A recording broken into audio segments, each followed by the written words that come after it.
Welcome back to the channel. My name is CJam, and today we're going to be discussing Miss Marvel Season 1. We're going to be having a spoiler discussion of Miss Marvel Season 1. So if you haven't seen it, beware of spoilers. And right off the bat, I have to say, I didn't know what to expect going into Miss Marvel Season 1, but I have to say, it exceeded my expectations. It was way more than I expected in a good way.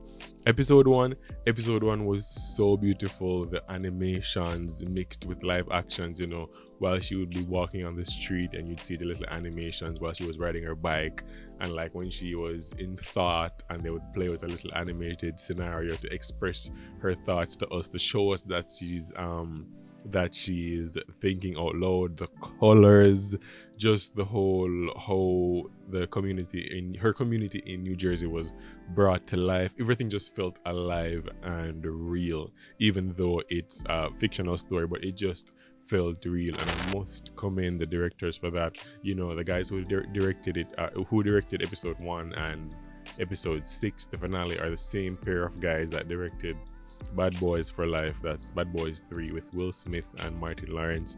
And they also directed Batgirl, but Batgirl got cancelled. It's no longer coming out, but a good job to them. I have to say, I really appreciated this series. And the biggest takeaway for me, having as an outsider looking in on Pakistani culture and learning about stuff like the partition, the British India partition in 1947, was it? I did not know that was a thing. Like, that was a huge thing for them over there on that side of the world, and it was a devastating period. It was a really dark time based on how it was portrayed here in this series. I had no idea that it was one big India and then they separated into Pakistan and Bangladesh. It was wow. When I found all that out in the series, I googled it to see if it was real, and it was real, and I was like, wow, and that just immediately sparked my interest because I'm a history buff. I love that kind of historic stuff, and to see that brought forward, especially in the way it was brought forward, with the night of the partition, with the trains and all. We'll get to that scene eventually, but that partition storyline, all throughout the series was just like, wow, hats off to them for bringing that to life and making that feel so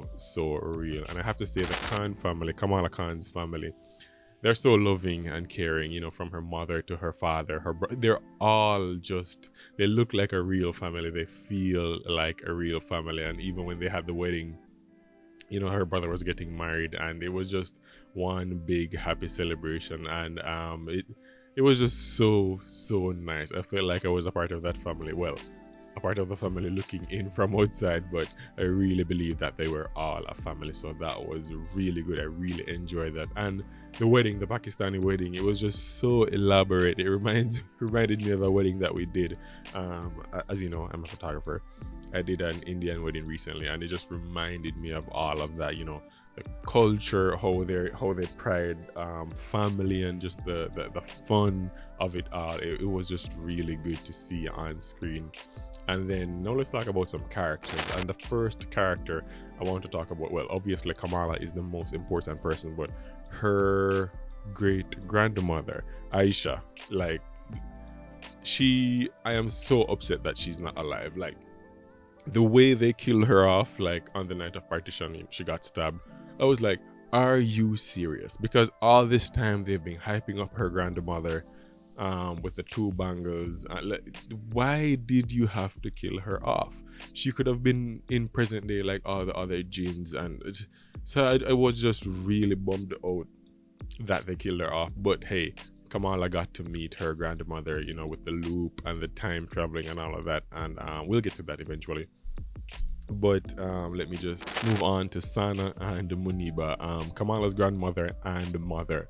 I was so convinced that they had powers too in the past. Like, I am sure that they had powers. Like, when I realized that they didn't have powers, I was like, whoa. Like, are you serious? They didn't have powers? Whoa. I really wanted them to have powers, but they didn't. Her grandmother barely knew about it because she didn't really see much. Her mother definitely didn't know about it, and I was like, whoa. I feel like that was a missed opportunity, but hey, it was fun to see that family dynamic. And then her father, Kamala's father, Yusuf, like, he's such a good father. He's such a loving father. You know, when he dressed up as the Hulk, he wanted to go with Kamala. You know, he was all green and all of that. And then his heart was literally broken when Kamala said she's not going with him because it's weird. I was like, oh my gosh, she's killing him inside. And then when he was at the bodega with Bruno, you know, the shop that Bruno worked at, and he was giving Bruno some really good life advice. That was cool. And then when he gave Kamala the name Miss Marvel in the season finale, that was just good stuff. The actor that played Kamala's father did a really good job. And in addition to me loving history, I also love and appreciate different languages. So when Kamala's mother would say to Kamala, chalo, chalo, which means let's go or something like that.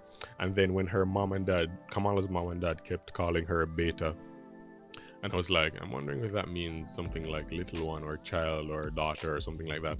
And then Kamala's grandmother kept calling Kamala's mother beta as well. I was like, oh, it definitely means something like that. And I Googled it and it did. So that was very cool to learn those bits and pieces of the Pakistani language and just, you know, those little stuff. I really like that kind of stuff.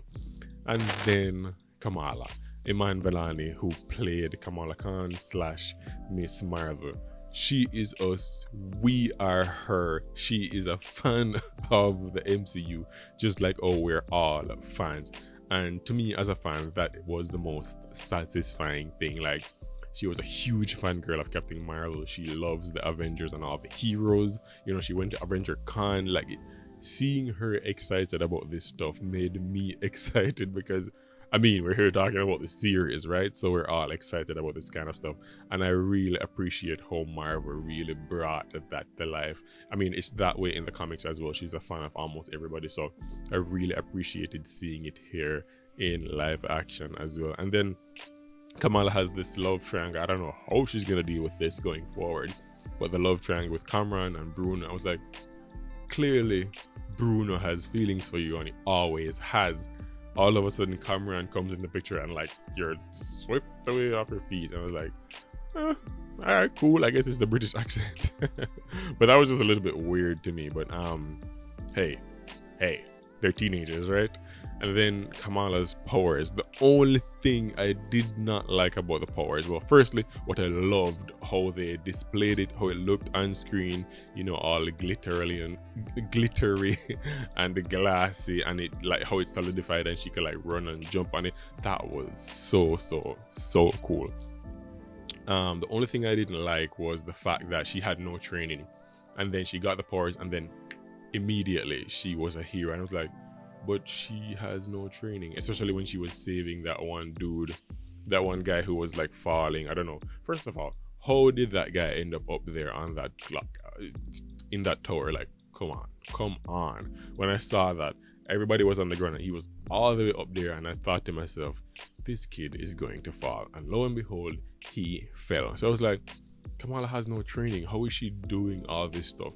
Yes, she and Bruno was on the roof for like one evening, but that didn't prepare her to be a full-on heroine or hero, right? So it was just weird to me. It reminded me of Stargirl on the CW. It was definitely a breath of fresh air into the MCU, because coming off of Infinity War, Endgame, No Way Home, Multiverse of Madness, like those movies were all heavy and real serious, right? So this was a welcomed breath of fresh air, and I really liked it. I loved every episode of it. Surely some of them were slower than some, but I really appreciated the season as a whole. And does Kamala have super strength? It doesn't seem like she does, but like, is she at least durable? Because she took some hits and some falls, and I was like, that should really hurt because she doesn't have like super strength and durability. So I was just wondering.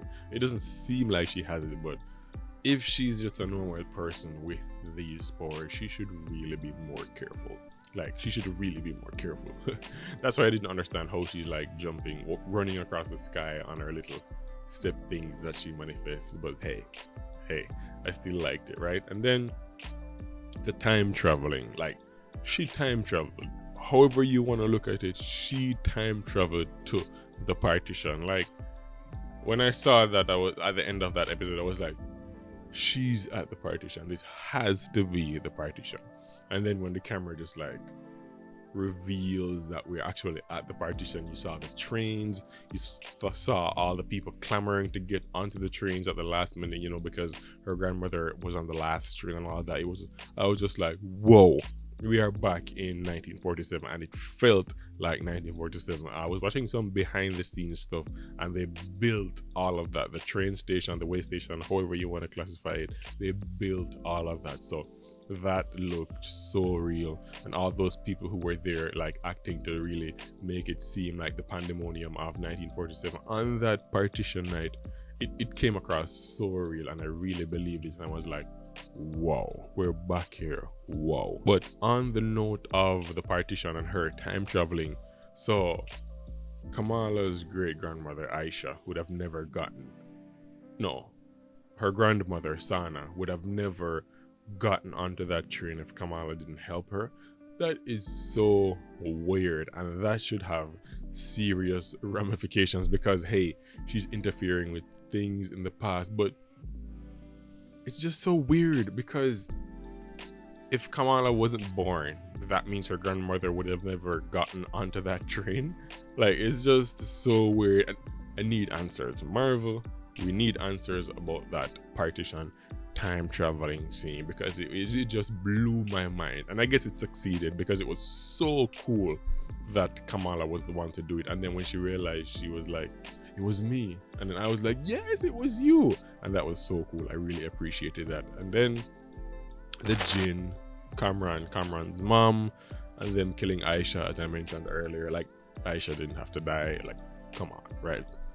And then Kamran's mom, I was like, whoa, she is ruthless. She always has been ruthless, you know, because when we saw Aisha in the flashback and she came and found Aisha, and Aisha like didn't really tell her that she had a family, and, you know, she was all about the mission and going home. And even though Aisha was telling her that, hey, it's gonna have serious ramifications if we do this to go back home, it's gonna affect the earth and all that stuff. And then I was like, whoa, it really doesn't matter to her. She just wants to get home. So I thought that it was really, really cool of her. Like, she's just like, you know, on the mission, stay the course. And I was like, when she died, I was like, well, I guess she kind of came around, because I'm assuming they've been here for a while. They've been living here for a long time, because obviously they don't age. And if Kamala, they're called jinns, and if Kamala is a jinn, does that mean that she's not gonna age as well? Or is she gonna stay, like, when she gets to like an adult, is she gonna stay like that forever? Is that how it's gonna work? Is she gonna stay a kid forever? That's interesting, but clearly they don't age, right? And then the Department of Damage Control, you know, the agents that were after Kamran, trying to find Kamala, the light girl as they were calling her. They are, if excessive force was a group of persons, that's what the Department of Damage Control were. They were all about excessive force. They were actively trying to kill Kamran. Like, when they were looking for him, you know, trying to find him, when they sent those drones after him and they blew up Bruno's store, they were trying to kill them. And I was like, whoa, these people are trying to kill children. I don't know how I feel about that. That was weird to me. So they need to address that going forward. Department of Damage Control needs to chill.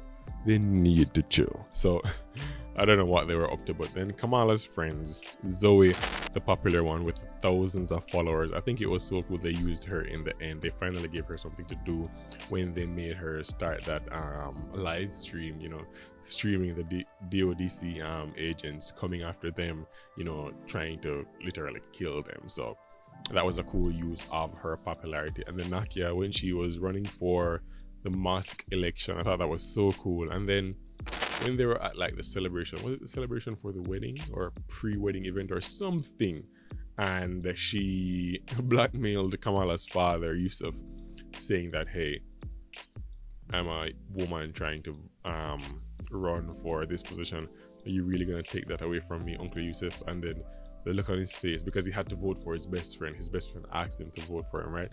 But then the way Nakia blackmailed him, and then the look on his face, like, he has to vote for Nakia. And I thought that was so cool. I laughed so hard when I saw that. So props to them for really bringing that out. And then Bruno didn't really do much in the season, to be honest. I mean, he was always there. He's the science guy. He's the brains of the operation. But they gave him the most important reveal of the season. And that was when, in the finale, he mentioned to Kamala that he's been looking over her DNA and he realized that her genes are mutating, which means she's a mutant. The first mutant so far in the MCU. And they played the X-Men 97 theme behind that moment. And I was like, all right, cool. They're doing this mutant reveal right now, right here in the Miss Marvel finale. I did not expect that moment. So when I heard it, I was like, she's a mutant. All right, cool. She was an Inhuman in the comics. So to have her here as a mutant now, because obviously we're going to be getting mutants or the X-Men really soon in the MCU. So hey, I'm all for it. I'm all for it. And then the post-credit scene. The post-credit scene when she swapped places with Captain Marvel. They really have to explain to me what happened. Because when I saw that, I was like, that's Captain Marvel. How did the bangle like swap? Like, how does that work? So I really need my answers. The Marvels is coming out in 2023. That's the movie that's gonna have Captain Marvel, Photon, or Maria Rambeau, or Monica, what's her name? Monica Rambeau from WandaVision, and Ms. Marvel, Kamala Khan is going to be in that movie. So it's going to be the three of them in that movie that's coming out in 2023, and I'm really excited to see that because I need explanation as to how they swapped, what's going on there. Clearly the bangle did something to cause that, so I really want to know what happened there. So Ms. Marvel season 1, was it a good watch? Yes. Worth the time? Yes. It's a breath of fresh air, as I mentioned. Do you need to watch it to understand what's going on in the MCU? Not really, but for the future of the MCU and how her powers work, because I assume we're going to be seeing her a whole lot. As I mentioned, she's coming in the Marvels in 2023, so yes, you can definitely watch it just to keep up to date with the MCU. And I mean, this is a spoiler review. I basically told you all that happened, so if you watch it, let me know what you thought of it in the comments below. If you haven't watched it, be sure to check it out and let me know what you thought as well in the comments. Thank you so much for watching this video, and I will catch you guys in the next review.